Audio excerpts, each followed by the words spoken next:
পাঠ কৰিব লৈছোঁ প্ৰল্লভ দত্তৰ এক সুন্দৰ কবিতা মই যেতিয়া মই হৈ নাথাকোঁ। মই যেতিয়া মই হৈ নাথাকোঁ তেতিয়াও তুমি মোৰ কাষত থকাটোকে মই বিচাৰোঁ।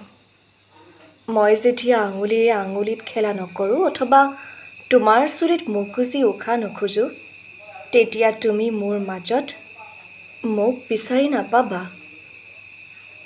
মই যেতিয়া তোমাৰ দুচকুৰ সমুদ্ৰত নাও বাই নুফুৰোঁ অথবা অশ্লীল ৰাতিত তোমাৰ গীত নুশুনো তেতিয়া তুমি মোৰ মাজত মোক বিচাৰি নাপাবা।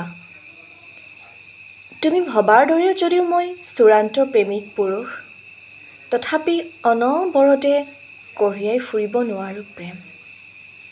অলপ হতাশাত কৰা নিচাৰ পিছত তোমাৰ যদি উপলব্ধ হয় মই অসমৰ্থ কবি তেতিয়াও তুমি মোৰ কাষত থকাটোকে মই বিচাৰোঁ। কোনো নাৰীৰ মুখত জাহ যোৱাৰ পিছত তুমি যদি মোৰ বিৰুদ্ধে প্ৰতিবাদী হৈ উঠা তেতিয়াও তুমি মোৰ কাষত থকাটোকে মই বিচাৰোঁ। ঘামত তিতি মোৰ স্বপ্নপৰত তুমি মোহময়ী নাৰী তথাপি চকু মেলি তোমাক চুই চাব নিবিচাৰোঁ আজৰি আনি খাব চুমা।